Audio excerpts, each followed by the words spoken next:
Seulement,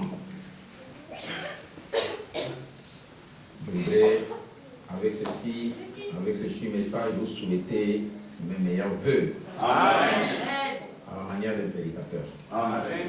À nous, on ne vient pas avec une carte comme ça, vous donnez, mais nous vous disons ce que la parole de Dieu dit, les souhaits, les soucis de notre cœur. Amen. Nous allons prendre nos Bibles et nous lisons dans Matthieu chapitre 26. Quelquefois, quand nous parlons les mots anglais, c'est glisse, comprenez, hein, quelquefois, on est en France, là, c'est vous, c'est les Français, mais quelquefois, c'est des mots anglais qui se glissent. Nous lisons dans Matthieu, chapitre 26, le verset 20, du verset 20, nous allons descendre. Les soirs étant venus, il s'est mis à table avec les 12. Ça, c'est le verset 21. Verset 21, pendant qu'il mangeait, il dit, je vous l'ai dit en vérité, l'un de vous me livrera. Verset 22. Je veux bien, je suis en train de citer les versets, vous comprendrez pourquoi il dit verset 21, verset 22. Verset 22, ils firent profondément attristés et chacun s'est mis à lui dire, est-ce moi Seigneur? Verset 23, il répondit, celui qui a mis avec moi la main dans le plat, c'est celui qui me livrera. Verset 24. Le Fils de l'homme s'en va, selon ce qui est écrit de lui. Et malheur à l'homme par qui le Fils de l'homme est livré. Mieux vaudrait pour cet homme qu'il ne fît pas né. Verset 25. Judas, qui le livrait, prit la parole et dit, est-ce moi, Rabbi? Jésus lui répondit, tu l'as dit. Amen. La Bible marque un point. Verset 26. Pendant qu'il mangeait, Jésus prit du pain et après avoir rendu grâce, il le rompit et les donna aux disciples en disant, prenez, mangez, ceci est mon corps. Il prit ensuite une coupe et après avoir rendu grâce, il la leur donna en disant, buvez-en tous, car ceci est mon sang, le sang de l'alliance qui est répandu pour plusieurs, pour la rémission des péchés. Je vous l'ai dit, je ne boirai plus désormais de ces fruits de la vigne jusqu'au jour où j'en boirai de nouveau avec vous dans le royaume de mon Père. Amen. Après avoir chanté les cantiques, ils se rendirent à la montagne des Oliviers. Nous allons prendre Matthieu chapitre 27, je m'excuse, chapitre 7.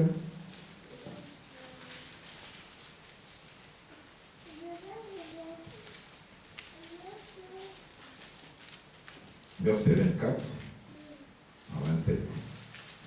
C'est pourquoi quiconque entend ces paroles que je dis et le met en pratique sera semblable à un homme prudent qui a bâti sa maison sur les rocs. La pluie est tombée, les torrents sont venus, les vents ont soufflé et se sont jetés contre cette maison. Elle n'est point tombée parce qu'elle est fondée sur les rocs. Mais quiconque entend ces paroles que je dis et ne les met pas en pratique sera semblable à un homme insensé qui a bâti sa maison sur le sable. La pluie est tombée, les torrents sont venus, les vents ont soufflé et ont battu cette maison, et elle est tombée et sa ruine a été grande. Prions le Seigneur. Dieu bien-aimé, Père Céleste, je veux te remercier, Seigneur, pour nous avoir donné cette occasion de venir et de partager ces moments ensemble avec ton peuple ici. Amen. Tu nous as connus dès avant la fondation du monde, et la Bible dit, là où sera le corps, là s'assembleront les aigles. Nous nous rassemblons ici, Seigneur, autour de la parole. Nous dans les cadres politiques, Seigneur, dans les cadres économiques, mais c'est dans les cadres de la foi chrétienne. Je prie, Père, que tu bénisses la lecture de la parole et que ceci puisse nous fortifier, et aux Dieu bien-aimés, que ça puisse nous encourager, que ça puisse nous corriger, que ça puisse nous rendre prêts, Seigneur, pour le départ. Accorde ta grâce et bénis, Seigneur, ces écritures, que tu inspires, que tu révèles, que tu conduises, et que tout soit pour ta gloire. Au nom de Jésus, je prie. Amen. Amen. Vous pouvez vous asseoir.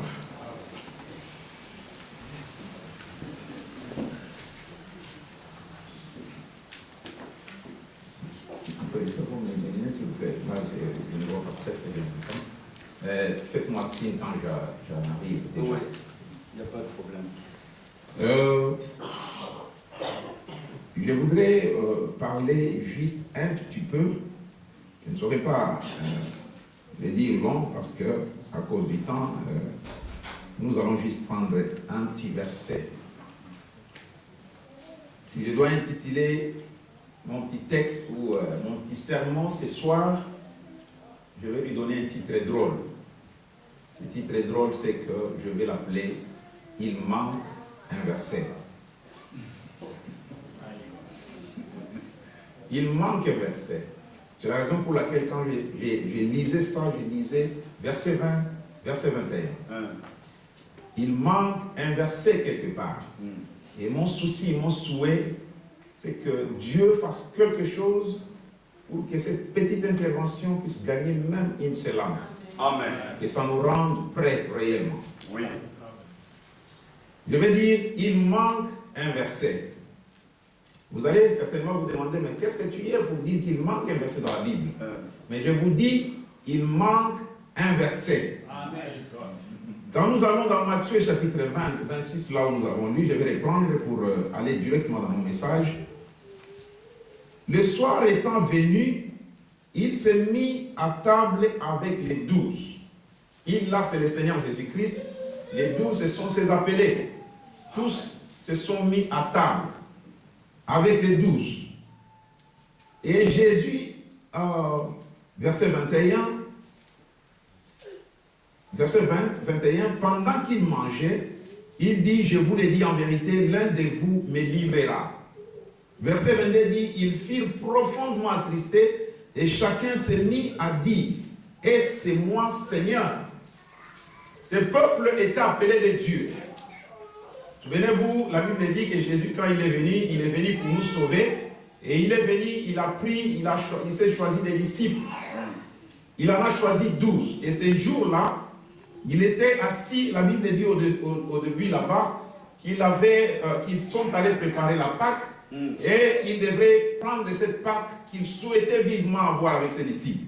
Il a appelé les 12, les gens qu'il avait choisis. Il est venu, il s'est assis avec eux à la table et il a commencé à leur parler.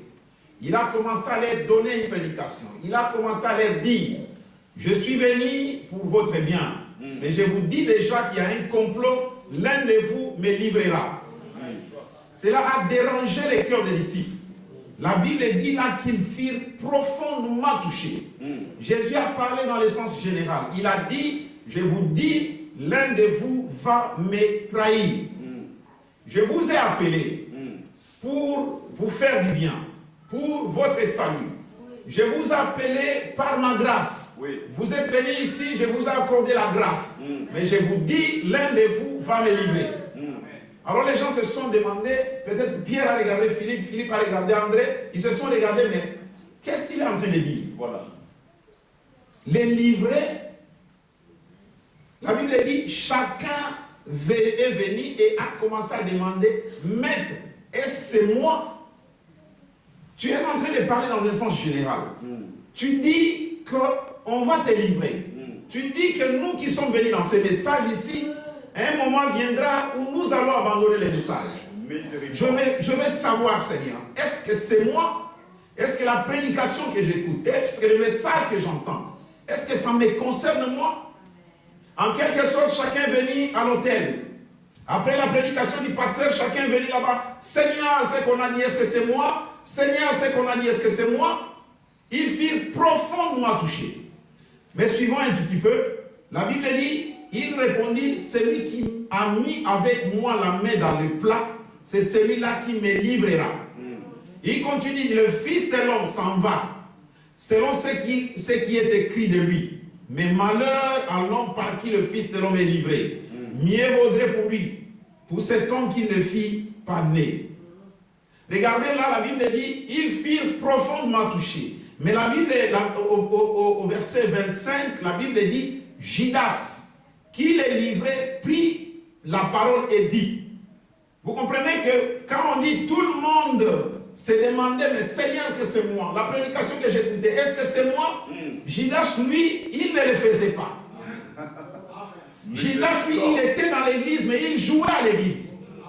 Pour lui, l'essentiel, c'est que je suis venu à l'église. Voilà. Pendant que les autres, ça touchait leur cœur, ils allaient à l'hôtel pour demander, Maître, est-ce que c'est moi? Judas, ça lui faisait rien. Oui. Avec l'insistance de la parole, avec l'accent que Jésus a mis, Judas s'élève, peut-être la main dans la poche, il vient, Maître, est-ce que c'est moi? Peut-être marchant son chewing-gum, peut-être mangeant son bonbon à l'église, est-ce que c'est moi? Tu as parlé dans le sens général, mais écoutez maintenant, la Bible dit, Judas, qui les livrait, prit la parole et dit, est-ce moi, Rabbi? Jésus lui répondit, tu l'as dit. Et la Bible dit, point. Tu l'as dit. Oui. En réalité, c'était, en général, on parlait, on disait, quelqu'un va me livrer. Le message, tous les pasteurs prêchaient, c'était, bon, peut-être qu'il parle de celui-là, peut-être que c'est celui-là. Personne ne considérait, ou Judas ne considérait pas que c'était lui. Mais maintenant, la chose devient directe. Le message s'adresse directement à lui. Oui. Il sent que c'est ta propre vie maintenant qui est visée.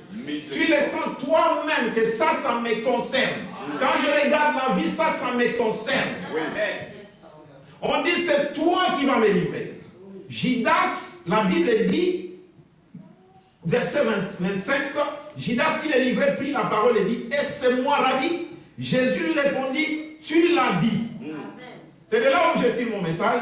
Quand vous allez, verset 26, la Bible dit, pendant qu'il mangeait, Jésus prit du pain. Regardez comment cela a sauté quelque chose. Voilà. Si c'était toi ou moi, mon frère et ma soeur, après que j'ai senti la condamnation de la parole de Dieu dans mon cœur, qu'est-ce qu'un chrétien doit faire?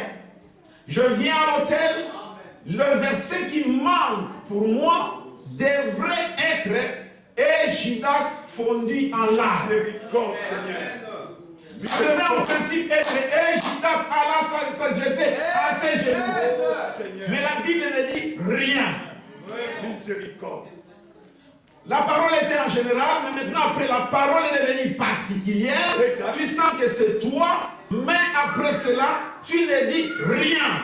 Tu mets ta main dans la poche, sans te dire rien. La Bible continue là, pendant qu'il mangeait. C'est-à-dire qu'il continuait à écouter la parole. Ça ne lui disait rien la repentance. Absolument rien. Mes frères et sœurs, vous savez quoi? Nous venons ici pour devenir meilleurs. Amen. Nous venons ici nous exposer à la lumière. Amen. Pour que je voie mes erreurs. Oui. Pour que je les rectifie. Oui. Pour que je sois prêt devant Dieu. Amen. Quand la parole de Dieu sort, ne dites pas le pasteur m'a visé. Ne dites pas il a dit ceci à cause de moi. Mais il a dit cela à cause de toi. Ce n'est pas lui, mais c'est l'Esprit de Dieu qui a parlé à travers lui. Amen. La seule chose à faire, je me répands. Oh pardonne-moi. Judas, au lieu de le faire, il s'est tué. Il s'est complètement tué. Et je vous assure, mes frères et sœurs, les esprits ne meurent jamais. Amen. C'est vrai. Je vais sauter, on va aller un peu vite parce que le temps, c'est petit vraiment. La Bible continue là que, après que la parole ait touché le cœur, au lieu qu'il y ait une repentance de Judas, il ne dit rien. C'est là où je vous dis, il manque un verset. Oui. C'est vrai. Pendant qu'il mangeait, Jésus prit du pain et après avoir rendu grâce, il le rompit et le donna aux disciples en disant, prenez, mangez, ceci est mon corps. Il prit ensuite une coupe, il prit ensuite et il continue à chanter. C'est comme ça que ça s'est passé. Moi, à Londres, là, une fois, j'ai dit, vous savez, un chrétien, la Sainte Seine, c'est un moment de test pour un chrétien. Amen. Et c'est malheureux de voir qu'un chrétien peut manquer la Sainte Seine, mais néanmoins il est là en train de jubiler. Alléluia, Seigneur, merci. Tu chantes pourquoi? Pourquoi est-ce que tu chantes? Parce que tu as manqué la Sainte Seine. La Bible dit, si tu ne prends pas part, c'est-à-dire que tu te condamnes toi-même. Ta part, c'est à l'autel. Oh maître, pardonne-moi. Amen. Mais Judas, lui, il met sa main dans la poche, il s'en va et il ne fait absolument rien. Amen. Avez-vous remarqué cet avertissement? Amen. Peu importe la parole de Dieu, Judas ne bougea absolument pas. Et vous savez que c'est une lignée où il y a des gens dans ce monde, peu importe la parole, peu importe le prédicateur, peu importe la manière dont on aborde la chose, il ne se repentira jamais. Il lui manquera toujours quelque chose. C'est vrai. Au ciel, Lucifer a commencé, lui le premier, il a commencé à s'enorgueillir et finalement il a été condamné, jeté par terre. La Bible ne dit rien sur Lucifer qui se répand. Il n'est pas descendu sur la terre pour dire, maître, oh Dieu, voici, je suis tombé si bas, pardonne-moi. Au lieu de le faire, il est allé encore continuer sur la terre. Il est allé voir qu'ailleurs, il est allé agir de la même manière encore sur la terre, sans repentance aucune. Son enfant Caïn vient sur la terre, nous croyons dans le message de l'heure, nous croyons que Caïn c'était un fils du malin. Quand il est venu sur la terre, Dieu lui parle. La prédication, ce n'était pas un homme qui lui parlait, mais c'est Dieu lui-même qui lui parlait. Caïn, qu'est-ce que je vois là? Je vois les dangers couchés à ta porte, je vois ceci et cela, lisez dans Genèse chapitre 4. Et il dit, Dieu lui avertit, il y a un danger, mais toi domine sur cela. Au lieu qu'il en soit ainsi, la Bible dit, mais comme ils étaient dans le champ, cette parole de Dieu ne lui dit absolument rien. Comme ils étaient dans le champ, il tomba sur son frère et le tua. Après cela, Dieu revient encore. Il demande, Caïn, où est ton frère? La Bible dit, si vous lisez là, peut-être la main dans la poche, il dit, je ne sais pas. Suis-je le gardien de mon frère? Un arrogant. C'est ça. Devant Dieu lui-même. Au lieu de dire, oh maître, pardonne-moi. J'ai déjà commis mon forfait. Mais comme tu me parles encore, mon cœur bouge au-dedans de moi. Oh, pardonne-moi cela. Au lieu de le faire, il demande encore à Dieu, suis-je le gardien de mon frère? Il y en a encore, mes frères et sœurs. Mais je vois que ce n'est pas toi, mon frère. Je crois que nous venons ici pour devenir meilleurs. Je crois que nous venons ici pour recevoir quelque chose qui fait de moi un vrai chrétien. Et un vrai chrétien, la première chose, c'est la repentance. Alléluia. Judas était sur la terre, il ne s'est pas repenti. Frère, on dit que c'était le diable incarné qui faisait le travail dans Judas. Quand il vient sur la terre, il vient au même moment que Jésus. Et regardez, à la croix, frère, on dit, regardez, quand les gens voient 3 croix, il y avait 4. Parce qu'il y avait une autre croix, la croix de Judas quelque part. Et il dit, mais regardez quand Jésus quittait la terre et quand Judas quittait la terre, ces 2 esprits étaient encore là. À la croix là où Jésus était, l'un a dit, il a commencé à dire, mais toi, mais si tu es fils de Dieu, descends de la croix, fais ça aussi pour nous. Voilà. L'autre il a dit, mais qu'est-ce qui se passe? Nous sommes des brigands. Amen. Nous avons menti, nous avons volé, mais lui, il n'a rien fait. Amen. Et la Bible dit, avez-vous remarqué la confession de cet homme? Il dit alors, Maître, lorsque tu seras dans le royaume de ton Père, souviens-toi de moi. Amen. Souviens-toi de moi. Amen. Je me répands ici. Souviens-toi de moi. Amen. Et Branham dit, remarquez, l'autre qui était à côté ne s'est même pas repenti. Par contre, il condamnait Jésus. Branham dit, Judas a pris ce pécheur qui ne se repentait pas et est allé avec en enfer. Jésus a pris celui qui se repentait et est allé avec au ciel. Amen. Il posait la question, si c'était toi mon frère, ma soeur, prendras-tu le côté de Judas ou le côté de Jésus? Amen. Jésus-Christ. Frère, on dit ceci, écoutez. Dans le message, Jésus ne manque à aucun rendez-vous. Je ne vais pas beaucoup lire, je vais vous donner des citations, écrivez si vous le voulez. Il dit ceci, regardez cet esprit-là. Vous connaissez Simon le pharisien. Il a invité Jésus pour venir manger avec lui. Quelque chose de drôle, un pharisien invitant Jésus. Mais, il a envoyé un messager. Il dit, prends cette invitation, va donner à Jésus qu'il vienne. Frère, il nous prêche le message, Jésus ne manque à aucun rendez-vous. Oui. Il dit, ce monsieur-là, ce messager-là a pris l'invitation de son maître. Il est allé chercher Jésus à Capernaum. On lui a dit, il n'est pas ici. On lui a dit, peut-être qu'il est à Béthanie. Il est allé à Béthanie. Le prophète dit, 3 jours, il cherchait la face de Dieu. 3 jours, il allait de dénomination en dénomination. Il allait chez les catholiques, chez partout, les presbytériens, cherchant Jésus. Il ne l'a pas trouvé. Il est allé partout, jusqu'à ce qu'on lui dit, il est quelque part. Et il alla là-bas, il trouva Jésus. Transpirant dans ses habits, oui. Le frère on dit que les disciples ont essayé de l'empêcher pour ne pas entrer. Mais finalement, on l'a libéré pour aller voir Jésus. Et Jésus l'a regardé, il dit qu'il vient. Il est venu. Le monsieur s'est contenté devant le roi des rois, devant la personne qui pardonne les péchés. Le monsieur s'est contenté seulement de lui donner l'invitation de son maître. Miséricorde, Seigneur. Il dit, voici mon maître t'a envoyé cette invitation, voici ce qu'il a dit, voici ce qu'il a dit. Et Jésus, parce qu'il ne refuse jamais une invitation, voilà. Il dit, je serai là, dis lui, je serai là. Et le monsieur, heureux de savoir qu'il a accompli sa mission, heureux de savoir que je suis allé à l'église, heureux de savoir que j'appartiens au message, il a tourné et il allait dire à son maître, il sera là. Le prophète dit, qu'est-il arrivé à cet homme qui était un pécheur? Mais là, il est entré en présence de la personne qui pardonnait le péché. Mais il n'a même pas mentionné ce péché devant Jésus. Seigneur. Il s'est contenté de voir, le message est glorieux. Oh, Dieu a envoyé un prophète. Mais qu'en est-il de ta propre vie? Comment est-ce que tu ne peux pas l'abandonner à Jésus? Il est rentré comme il est entré. Voilà. Il est rentré dans sa maison avec les péchés, les nombreux péchés, tels qu'il était, mon frère, ma soeur. Miséricorde. Nous venons ici pour devenir meilleurs. Ça, c'est le jugement de Dieu. Ce que vous entendez là. Le monde attend le jugement. Oui. Mais nous, l'épouse passe par le jugement. Pendant qu'elle écoute la parole, elle se répand au Seigneur, alors elle ne passe plus à ce jugement-là. Dit, mais c'est ce qui se passe avec les hommes et les femmes. Et ils viennent à l'église, oui. Ils écoutent la parole, ils sont dans la présence de celui qui pardonne les péchés, oui. Mais ils ne font aucune mention de leurs péchés. Miséricorde. Tels qu'ils sont, tels qu'ils seront. Et quand Jésus, on l'a appelé, il allait chez Simon le pharisien. Dans la ville se trouvait une femme, Marie, une femme de très mauvaise vie.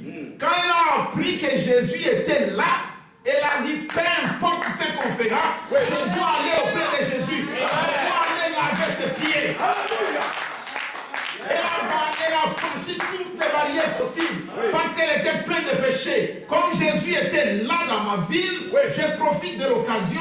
Je dois laver ses pieds. Amen. Alléluia. Mes frères et sœurs, nous avons reçu un message. Un message glorieux. Et moi je l'appelle toujours le dernier bateau. C'est vrai. Vous manquez ce bateau, vous manquez tout. C'est vrai. Je voudrais en profiter. Amen. Que la parole du prophète ne devienne pas pour nous tel que nous avons entendu. La Bible, Dieu dit aux enfants d'Israël.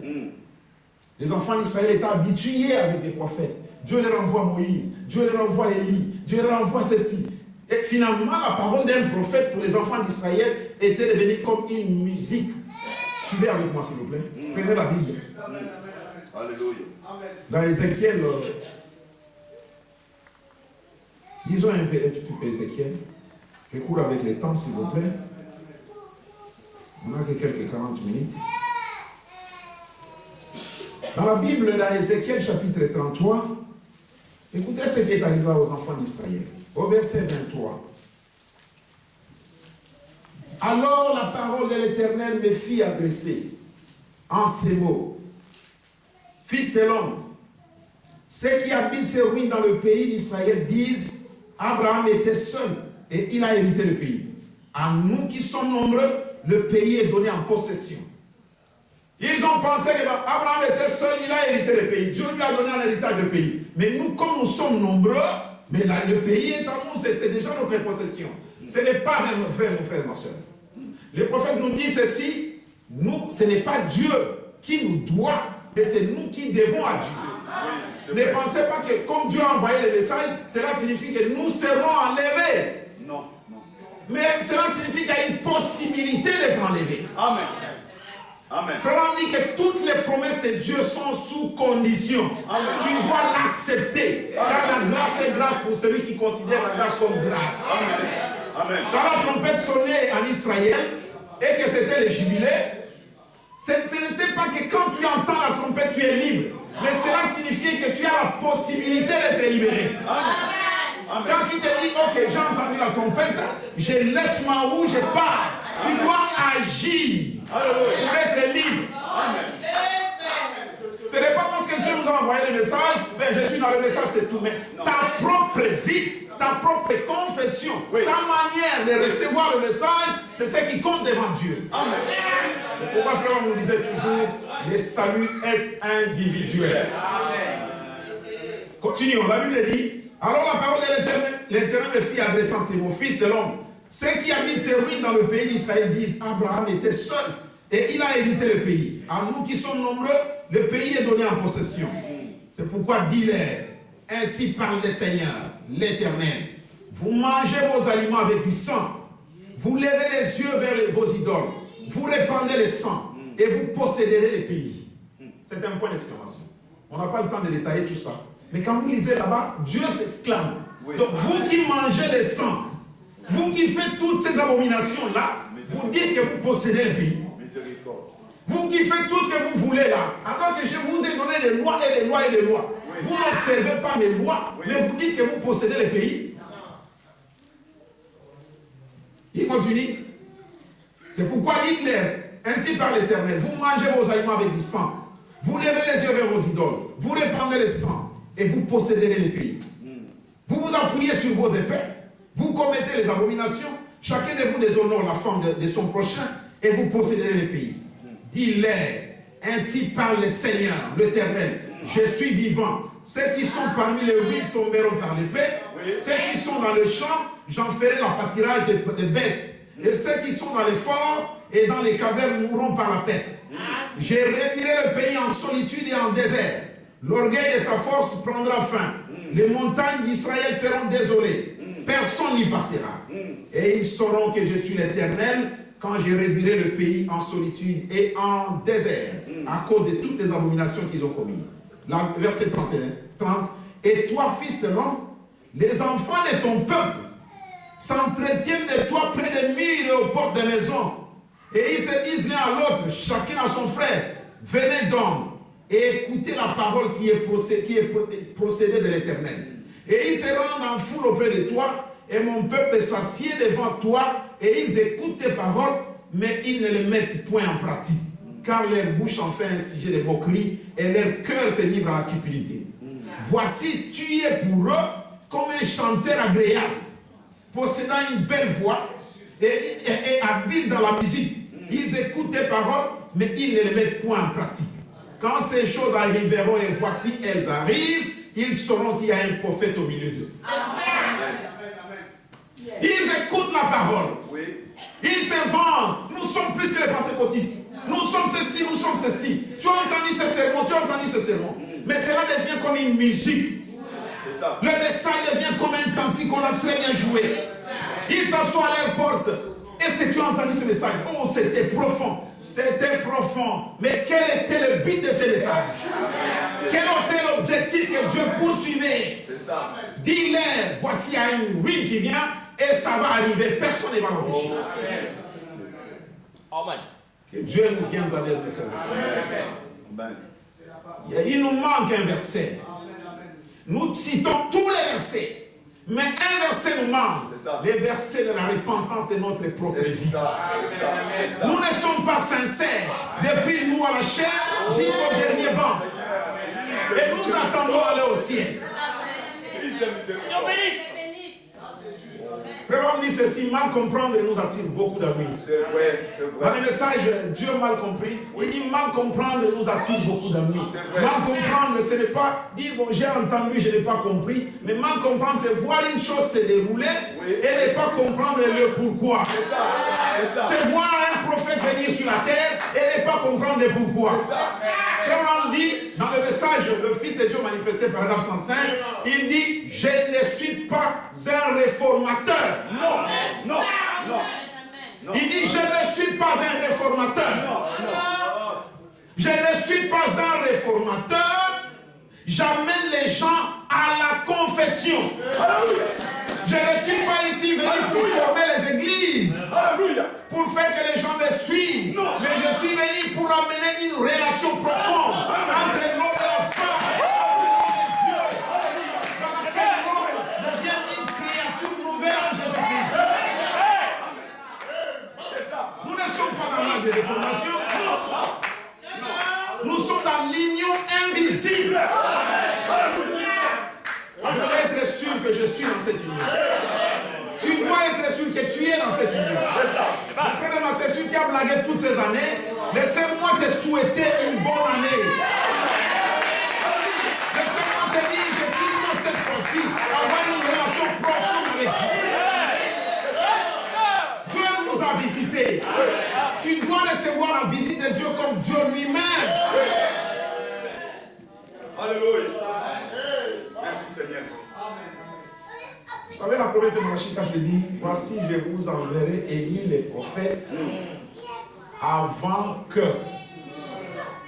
avant les jours, que viennent les jours grands et redoutables, pour ramener notre cœur, pour que je ne vienne pas frapper les pays d'éternel.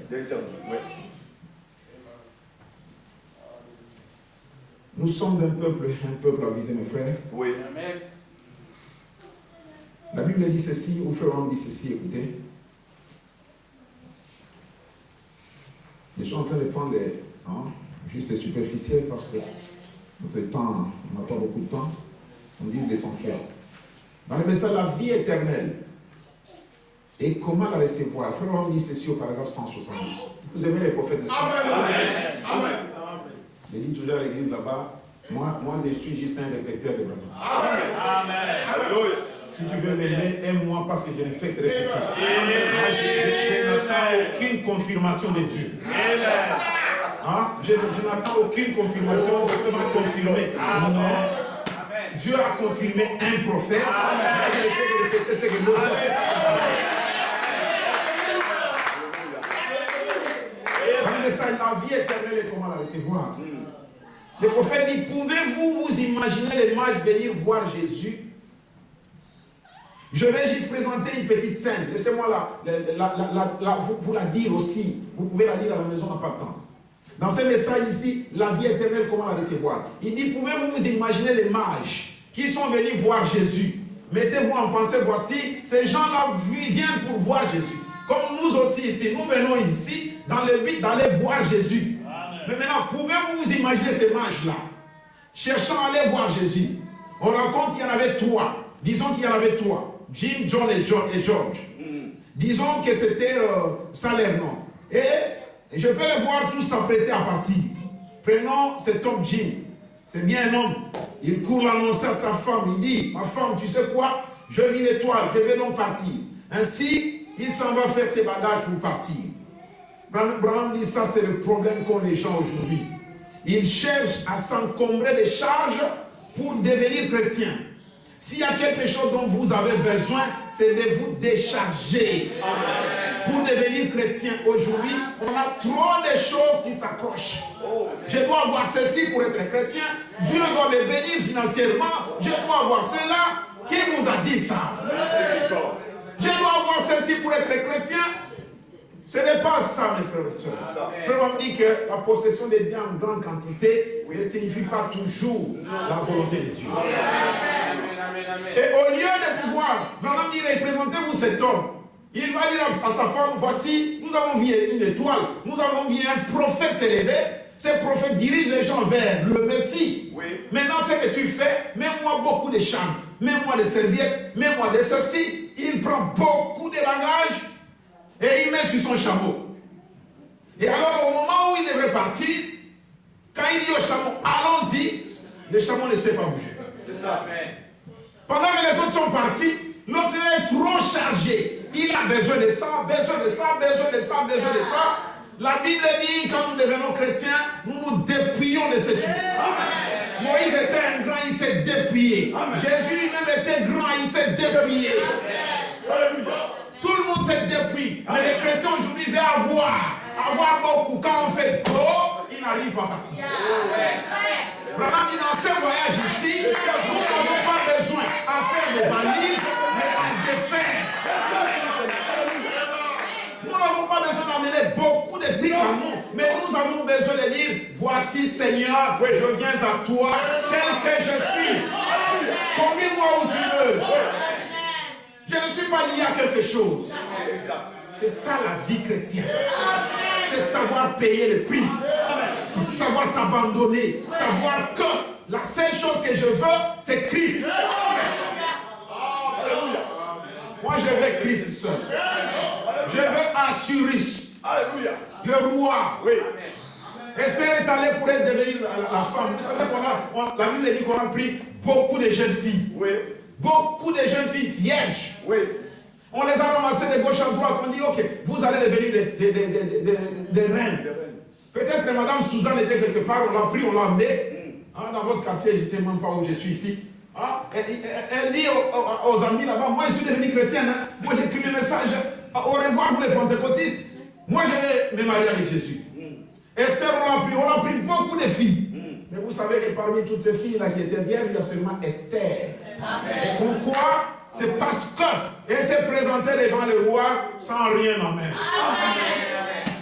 Les autres venaient là, elle a ceci, elle a tout ça ici avec lui. Quand le roi dit, mais viens m'embrasser, mais j'ai beaucoup de trucs, je ne vais pas t'embrasser. Nous avons besoin de défaire les manières. J'ai besoin de me présenter devant Dieu. Alléluia. J'ai besoin de me présenter sans rien en fait. Alléluia. Alléluia. Merci Seigneur.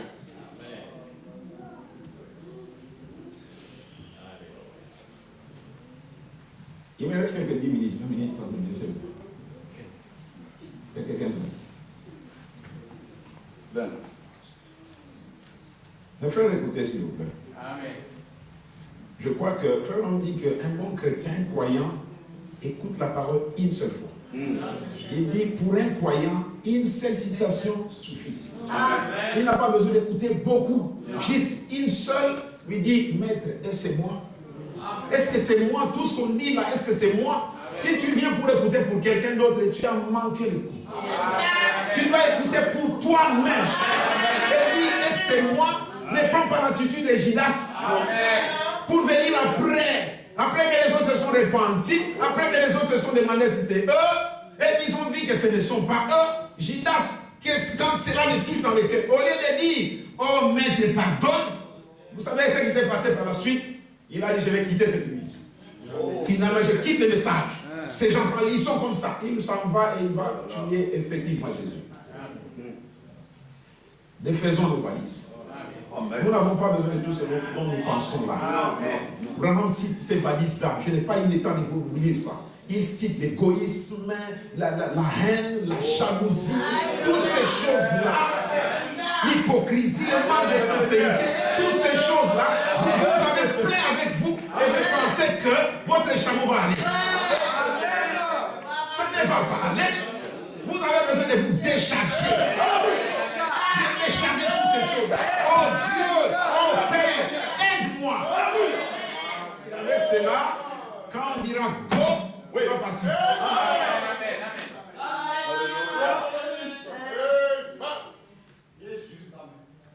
Mal comprendre, mes frères et sœurs, c'est de voir quelque chose arriver et ne pas comprendre pourquoi ça arrive. Oui. Vous ne comprenez pas. Quelque chose arrive dans votre vie, dans votre société, ça arrive, tu ne comprends pas. Ouais. Tu es puissant, tu entends le son de la trompette, tu ne comprends pas, ça signifie quoi? Voilà. Et Branham dit, cela nous attire des amis, cela nous crée des problèmes. C'est ça. Et Dieu a envoyé un prophète pour un but, mes frères et sœurs. Le prophète dit que un prophète sur la terre, c'est toujours un signe d'un jugement imminent. Amen. Quand Dieu veut juger, il dit, il ne fait rien sur la terre sans qu'il ne révèle d'abord cela à son serviteur, le prophète. Et quand vous voyez un prophète sur la terre, et un prophète à la taille de William Branham, nous devons savoir que quelque chose arrive à sa fin. Amen. Et je dois être prêt à tout moment. C'est pourquoi je dis, je vous souhaite, mes frères, une bonne année. Que cette année soit la bonne pour moi. C'est cette année où je suis prêt. Quand ça arrive le matin, je dois partir. Ça arrive le soir, je dois partir. C'est pour les ici. Je souhaite une bonne année d'avoir les véhicules et tout cela. Ça, c'est les valises que vous me faites. J'ai besoin de me défaire.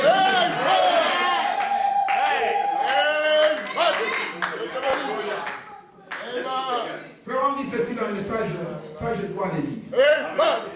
Dans le message avertissement puis jugement. Oui. Au paragraphe 68, parce que donnez-moi juste quelques temps s'il vous plaît, je dois lire ceci. Amen. Vas-y, frère. Je crois pour moi c'est si important. Amen. Frère, on dit, paragraphe 68, dans ce message avertissement puis jugement. Avant d'exercer le jugement, Dieu a envoyé un messager d'avertissement. Et il dit, sortez de ces choses. Mettez-vous en ordre. C'est ce que Dieu fait toujours. Il dit, nous voyons qu'il envoie premièrement ce prophète avec un avertissement. Et il ne change pas ses voix. Il ne change pas sa manière de faire. Mais écoutez ceci. Et il ne frappe pas toujours au moment où il avertit. C'est ça. Dieu ne frappe pas toujours au moment où il avertit. Amen. Il vous dit attention, je vais faire ceci, mais ce n'est pas à ce moment-là qu'il vous avertit, qu'il vous frappe. Et Branham dit, je désire que vous soyez attentifs à ce que je vais dire. Dieu donne un avertissement, mais il ne frappe pas toujours au moment même où il avertit. C'est ça. L'avez-vous remarqué? Et lorsqu'il ne frappe pas, dès qu'il a donné l'avertissement, on se moque du prophète. Amen. Dieu ne frappe pas à ce moment-là. Probablement donner des exemples. Il dit, regardez Noé. Dieu a donné un message d'avertissement. Il est venu, il a dit, il va détruire. Et le dernier avertissement, il a dit, entrez dans l'arche. Quand vous entrez dans l'arche, le lendemain, la pluie va tomber. Le prophète dit, Noé est entré dans l'arche. Les moqueurs se sont dit, oh voilà, il est entré maintenant. Un jour s'est passé, la pluie n'est pas tombée. C'est ça. Le deuxième jour, la pluie n'est pas tombée. Les gens se sont dit, voilà. Il a dit, demain ça va tomber, mais ce n'est pas tombé. Amen. 3 jours, la pluie n'est pas tombée. Jusqu'à 7 jours. Le prophète dit le 7e jour, alors ils ont vu un nuage. Dieu ne frappe pas toujours au moment. C'est ça. Vous savez, je disais à mon église là-bas, et nous les prédicateurs et nous tous, nous esquivons quelque chose. C'est ça. Nous savons que Branham a donné une prophétie chiffrée. Il a dit, je sais que c'est tout ce qui arrive ici va prendre fin en 1977. Il y en a qui ont fui le message parce que cela ne s'est pas accompli selon eux. Il y en a qui esquivent, qui ne savent pas ce qui se passe. Oui. Amen. Il y en a qui se disent, non, on ne peut pas toucher. Non, mais vous voyez, non. Branham n'a pas menti. Branham a dit la vérité. Branham n'était pas dans ces... Il dit là quelque part dans les salles, il prend soin de vous. Oui. Il dit ceci que, voyez-vous un homme qui envoie les bandes partout.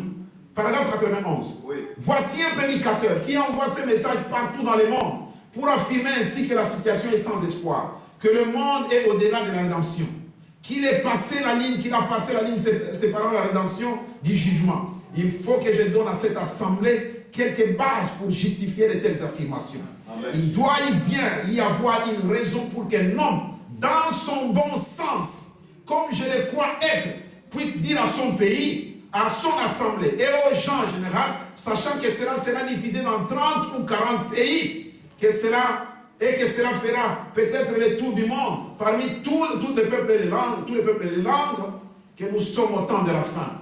Il convient donc que nous expliquions tout cela. Amen. Branham dit, ce n'est pas qu'il était dans son bon sens donc il parle. Amen. Et quand vous remarquez, mes frères et sœurs, Dieu, la Bible dit, qu'il ne tarde pas, mais qu'il use de patience, afin que tous arrivent à la repentance. Amen. Le même Dieu a donné la promesse à Abraham. Il a dit, Abraham, sache que tes descendants vont séjourner dans un pays étranger pendant 400 ans. Amen. Quand vous lisez la Bible, vous verrez dans Exode, la Bible dit, et les séjours, quand les peuples sont sortis de Ramsès pour aller, le peuple d'Israël a fait en Égypte 430 ans. Amen. Exact. Pensez-vous que Dieu a menti? Non. Il a dit à Abraham 400 ans. Amen. Mais quand l'accomplissement de la parole se faisait, c'était 430 ans. Amen. C'est ça. Il a dit à Jonas, je vais détruire Ninive. Jonas est allé là-bas, il a parlé. La Bible, frère, dit que cela s'est passé 50 ans après le départ de Jonas. Miséricorde. Dieu use de patience. Exact. Dieu prolonge toute la chose. Exact. Mais c'est au moment de la prolongation de la chose que les gens tombent. C'est au moment de la prolongation d'Israël dans le désert qu'on a fait des veaux d'or, qu'on a eu des Balaam, qu'on a eu de tout ce qu'on a vu là, au moment de la prolongation. Un temps très mauvais. Ézéchiel, Dieu lui a dit, bon, je vais te retirer. Mais au lieu de dire au Seigneur, bon, je vais partir. Il dit, Seigneur, donne-moi encore quelques temps. On lui donne 15 ans de plus. Lisez la Bible, qu'est-ce qui s'est passé? Dieu a parlé, il nous donne un temps de pouvoir voir ce que nous sommes, comment nous sommes, qu'est-ce que nous devons faire. Mais au lieu de cela, on dit, quand Dieu, comme il ne frappe pas au moment où il avertit, alors on se moque du prophète. Mais quand la prophétie est donnée, mes frères et sœurs, on n'a pas le temps de pouvoir vous détailler ce que le prophète dit là-dessus. Quand la prophétie, Habakkuk chapitre 2 dit, si une prophétie a été chiffrée, a été donnée, dont le temps a été fixé, et qu'il n'arrive pas, la Bible elle-même dit, attends-la. Attends-la, car elle arrivera certainement.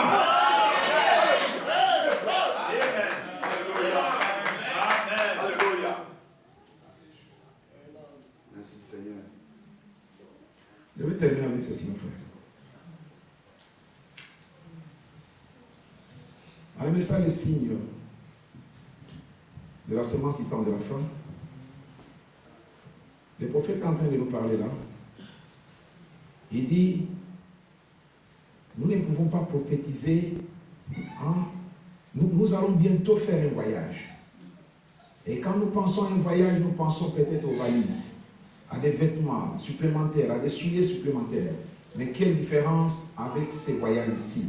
Il ne s'agit pas de faire ses bagages, mais de défaire, d'abandonner des choses.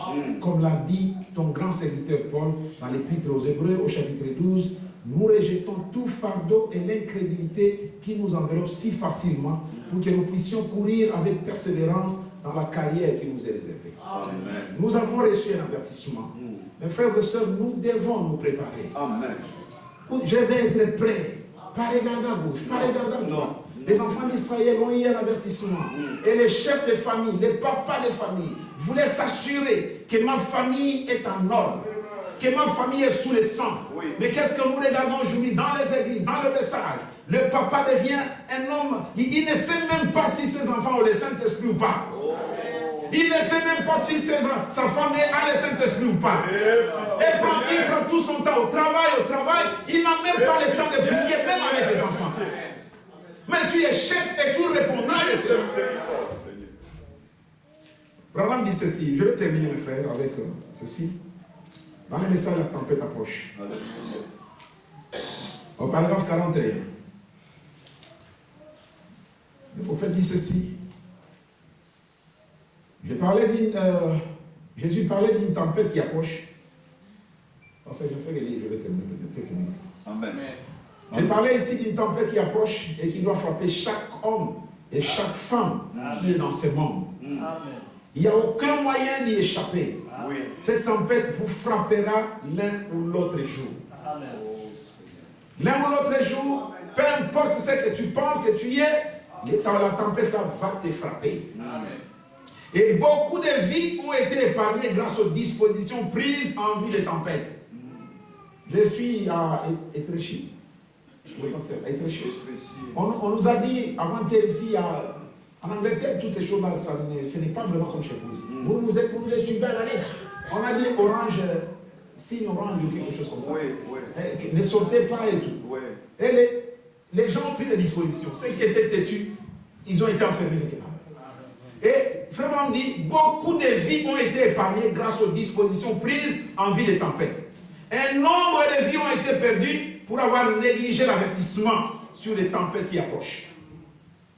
Beaucoup de violentes, il parle des comas en Floride, comas de tempêtes balayées là-bas. Et il dit ceci, je lisais, ou j'oublie cela maintenant, je pense que c'était dans un journal à propos d'une tempête qui, il y a quelques années, s'était abattu en Floride. Et tous les alentours là-bas. Et on dit là comment un monsieur a entendu à la radio l'annonce d'une tempête qui venait. Une tempête violente. Et il a pensé à son ami qui était fermier quelque part.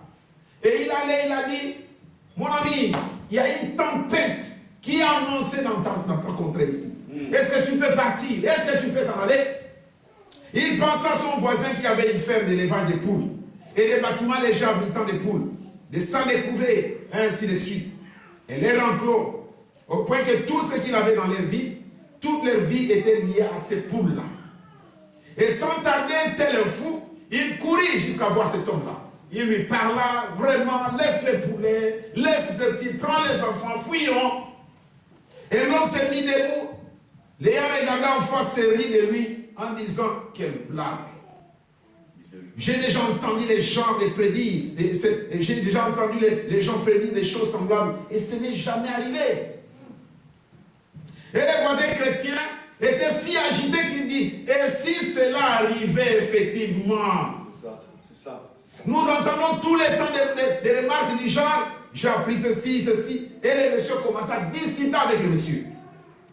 La Bible dit, frère, on dit, et il a crié à haute voix. Les voisins ont dit, pour l'amour de Dieu, laisse ces poules jaunes. Viens vite, toi et ta famille. Voilà. Si toi tu ne veux pas croire cela, laisse ta famille venir. Voilà. Et il dit, je ne permettrai pas que ma famille s'emballe à cause de quelques avertissements radiophoniques. Mes enfants et moi avons décidé de vivre ici comme ça. Et ma femme m'écoutera. Car je suis le chef de famille. Et elle est obligée de m'écouter. Ici, c'est moi le chef. Et je ne permettrai pas que mes enfants s'agitent et soient tiraillés pour une absurdité. Et le voisin fit demi-tour. Et il rentra chez lui dans son abri. Et soudain, les nuages recouvrirent avant qu'il ne les réalise. C'est de la même manière que le jugement frappe. Il vient soudainement. Et vous vous demandez comment il a pu venir si vite. Oh, je vis les hommes cruels qui jamais maudissaient Dieu tomber et s'écrier en disant, comment pouvez-vous m'infliger un tel châtiment? Toute la fondation fut balayée de dessus. Oui. Et on a intérêt à prendre, Branham dit qu'on a intérêt à prendre en considération un avertissement. Amen. Toute la fondation de sa maison est partie. Tout ce qu'il avait dans les poulaillers, tout était parti. Oh, il se peut que vous manquiez du messager. Vous vous moquez. Il se peut que vous vous moquez du messager. Oui. Il se peut que vous soyez même capable de les tuer, de faire taire la voix de William Branham. Il se pourrait que vous dites, ah, ce n'est pas un prophète. Je vais aller chez les hommes malades. Je vais aller chez les catholiques. Je vais aller chez ceci. Je vais quitter cette église. Il exagère. Il se pourrait que tu le fasses. Mais Branham dit quelque part que tu peux bien échapper de ne pas payer la dette de quelqu'un. C'est ça. Tu peux bien échapper de ne pas payer les téléphones, de ne pas payer, chez nous là-bas on appelle ça quand c'est taxe, je ne sais pas ce que vous appelez ça ici. C'est quoi? Les choses qu'on paye pour la maison, pour vous prendre la police, les bines, les poubelles, toutes ces choses. Les taxes. Toutes ces taxes-là, vous pouvez bien échapper cela. Mais il y a une seule chose que vous n'échapperez pas, c'est le jugement de Dieu. Cela doit vous arriver à coup sûr. Vous pouvez bien faire tout ce que vous pouvez. Et même tuer les prophètes, même tuer les messages, déchirer les brochures. Mais aussi longtemps que cette voie-là est entrée en vous, il y a un jugement qui vous attend. Oh, il se peut que vous vous moquez du messager. Il se peut que vous soyez même capable de le tuer. Mais vous ne pouvez pas tuer le message. Amen. Il ira malgré tout de l'avant. Le message de Dieu est éternel. Ces paroles ne failliront jamais. Amen. Dit, quand la tempête balaya la contrée, elle a envahi les poulaillers et les fermiers, et on ne retrouva jamais son corps. Amen. Et sa femme, qui voulait écouter les maris. Mes soeurs, frère, on nous dit, il est chef aussi longtemps qu'il croit et demeure dans la parole. Amen. Je suis chef aussi longtemps que je suis sous la parole. Amen. Mais quand je sors de la parole, je te dis, allons-y à débat, allons-y faire ceci. Tu n'as pas le droit d'accepter cela. Tu dis non, nous nous sommes rencontrés ici, dans le message, je resterai dans le message. Amen. Et sa femme, l'étant comme une folle, il vivait près du grand lac, et les eaux se mirent à monter comme les typhons faisaient monter les eaux, partant du fond du lac. Ce qui les rend si dangereuses, ce sont les fonds, les hauts fonds, les bateaux tendres, et tout cela, ça arrive. Comme ils étaient près du lac, le lac commençait à s'affluer, et il y a eu beaucoup de trucs qui venaient dans le lac, et elle commençait à se dire, mais qu'est-ce que je vais faire? Je vais faire quoi? Le prophète dit, elle a pris ses enfants, elle a mis au toit. Elle a pris tout ce qu'elle avait, elle a essayé de les mettre au toit. Et elle-même aussi est montée au toit. Et quand elle est montée au toit, comme l'eau commençait à augmenter, tous les bêtes méchants, toutes les bêtes méchantes, tous les serpents à sonner, tout cela cherchait aussi les voies à fuir. Tous se sont retrouvés au sommet du toit. Et le prophète dit, les serpents ont saccagé toutes ces familles-là. Pour dire, mais c'est vous peut-être qui nous provoquez des situations ici. Et on les a tous retrouvés morts sur le toit pour avoir négligé l'avertissement. Le prophète dit, vous ferez mieux d'écouter la voix du message. Amen. Vous ferez mieux de prendre en considération. Vous ferez mieux d'écrire un autre verset pour vous-même. De regarder ceux qui vous mentent et d'aller à Dieu, oh Père, et c'est moi. Alléluia. Et si vous le faites, toutes les bénédictions de Dieu tombent sur vous. Je vous souhaite une bonne année. Alléluia.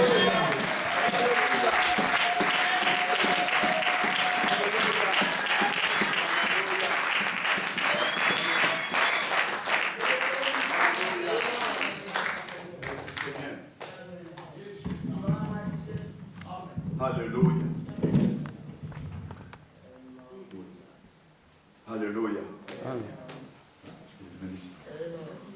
Alléluia. Lèvons-nous. Alléluia.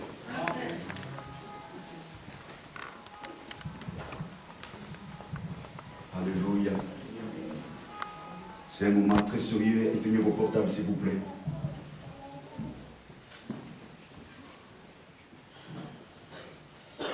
Alléluia.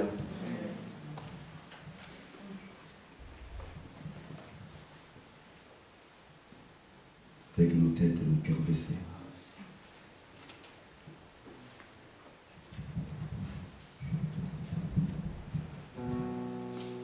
Il n'est pas trop tard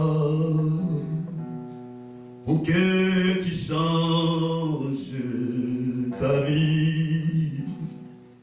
Quand tu vis encore, c'est le moment de te décider.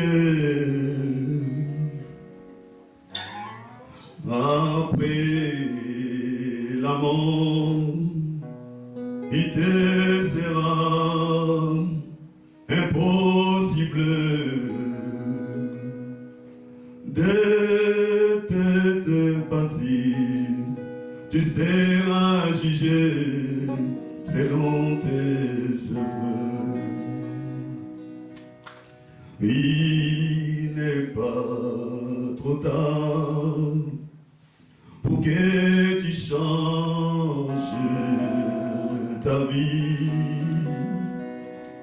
Quand tu vis encore, c'est le moment de te décider.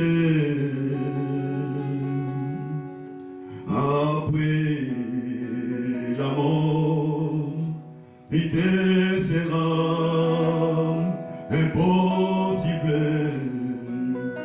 de te repentir. Tu seras jugé selon tes œuvres. Les jours de ta mort, tu ne connais pas le retour de Jésus. Tu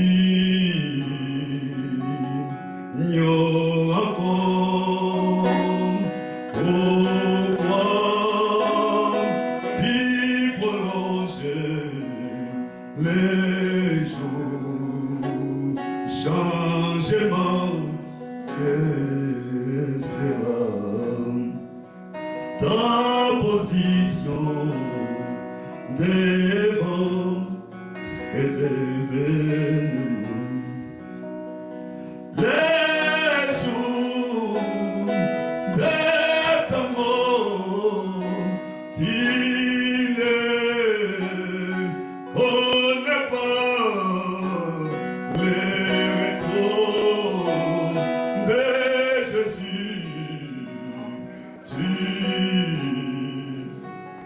ignores encore pourquoi tu prolonges les jours, les changements que sera ta position devant ces événements.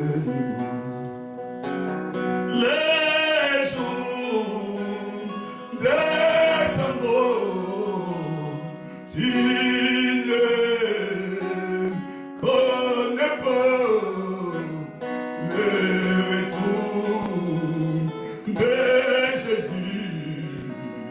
Tu ignores encore pourquoi tu prolonges les jours, les changements que sera ta position devant ces événements.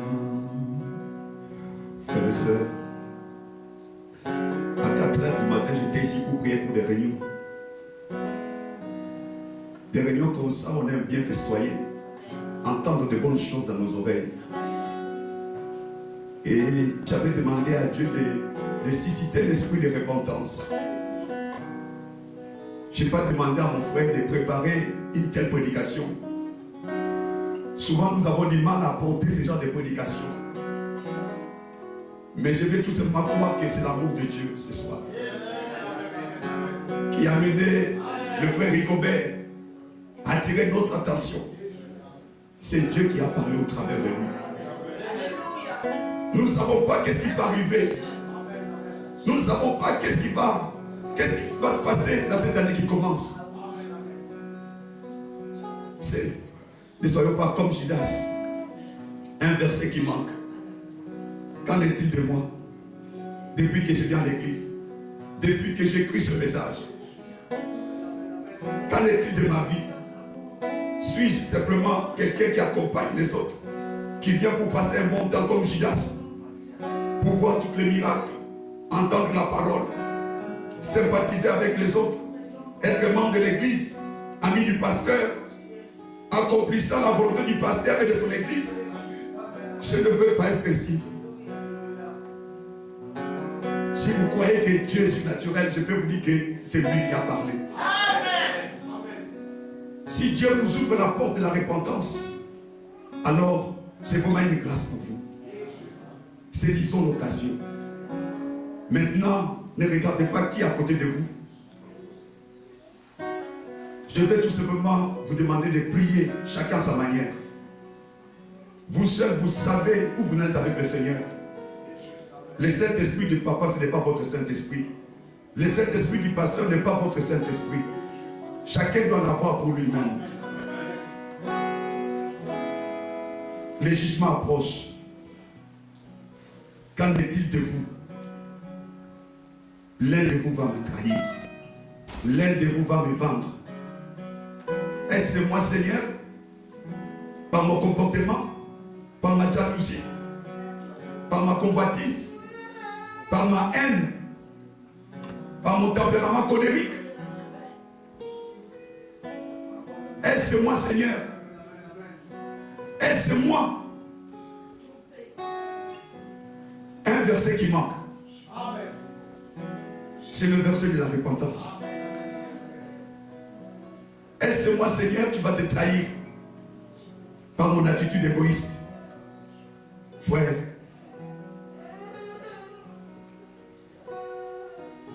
vraiment, humilions-nous devant le Seigneur. Prions tous ensemble pendant que Takida joue doucement.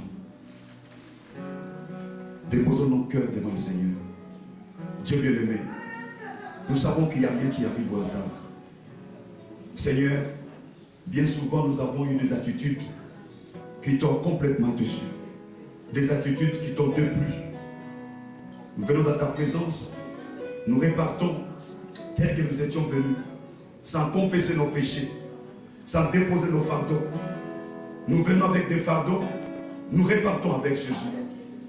Mais ce matin, mon Seigneur, j'ai prié pour que ton peuple ne puisse pas répartir avec les fardeaux, mais qu'il les dépose, Seigneur Dieu, de toucher leur cœur, de les rendre sensibles à cette parole, de ne pas être indifférents, Seigneur, de ne pas être des frimeurs, de ne pas être des gens qui sont sourds, muets, qui sont incapables d'entendre et qui sont incapables de prier, des gens qui ne savent pas confesser leurs fautes. Seigneur, je te prie vraiment d'étendre ta main de grâce. Je prie que ta miséricorde, Seigneur, puisse se déverser, Seigneur. Je prie, oh Dieu, que le Saint-Esprit puisse toucher les cœurs de tes enfants, Père. Si nous avons eu une vie, Seigneur, de paresse, d'indifférence, une vie pleine de mal, de haine, de jalousie, de convoitise, nous voulons, Seigneur, aujourd'hui même, Seigneur, que tu nous dépouilles, que tu enlèves toutes ces choses qui nous empêchent d'aller plus loin avec toi, toutes ces choses qui nous empêchent de voir ta gloire, toutes ces choses qui empêchent le Saint-Esprit d'entrer dans nos cœurs, toutes ces choses, Seigneur, qui nous éloignent de toi, Seigneur. Alors qu'il y a eu un avertissement, Père, les jugements approchent. Nous devons nous préparer. Car ce prophète n'est pas venu pour former une organisation. Il n'est pas venu pour nous lier à des églises. Mais il est venu pour nous lier à toi, Jésus. Seigneur, dépouille-nous, Seigneur. Si nous avons mis nos familles dans nos cœurs à ta place, si nous avons mis le travail dans nos cœurs à ta place, si nous avons mis le péché dans nos cœurs à ta place, si nous avons mis l'église dans nos cœurs à ta place, si nous avons mis le pasteur dans nos cœurs à ta place, dépouille-nous, Jésus. Dépouille-nous, mon Seigneur. Je t'en prie, mon Seigneur, dépouille-nous. Accorde-nous, Seigneur. Amenez une vie qui correspond à ta parole. Alléluia. Alléluia.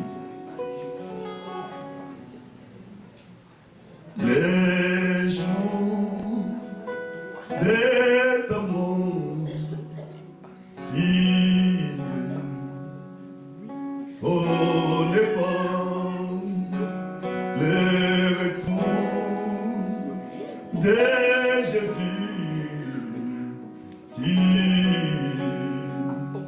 ignores encore pourquoi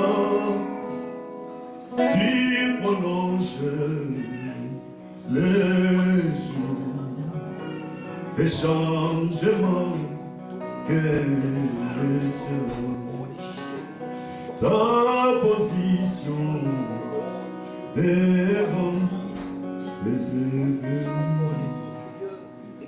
Alléluia,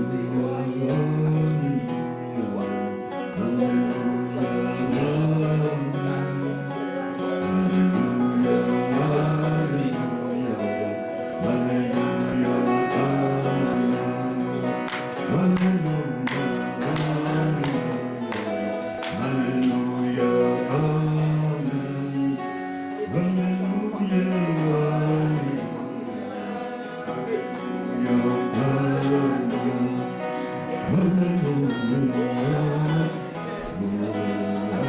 alléluia,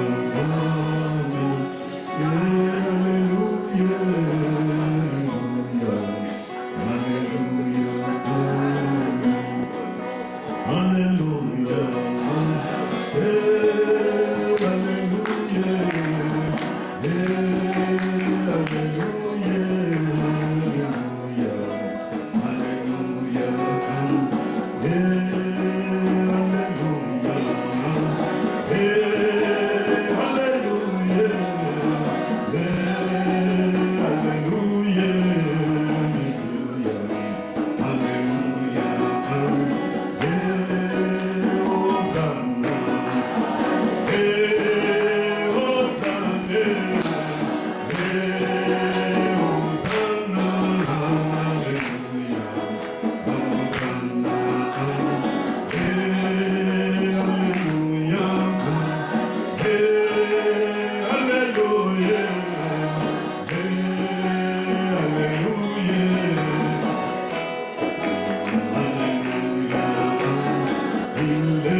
So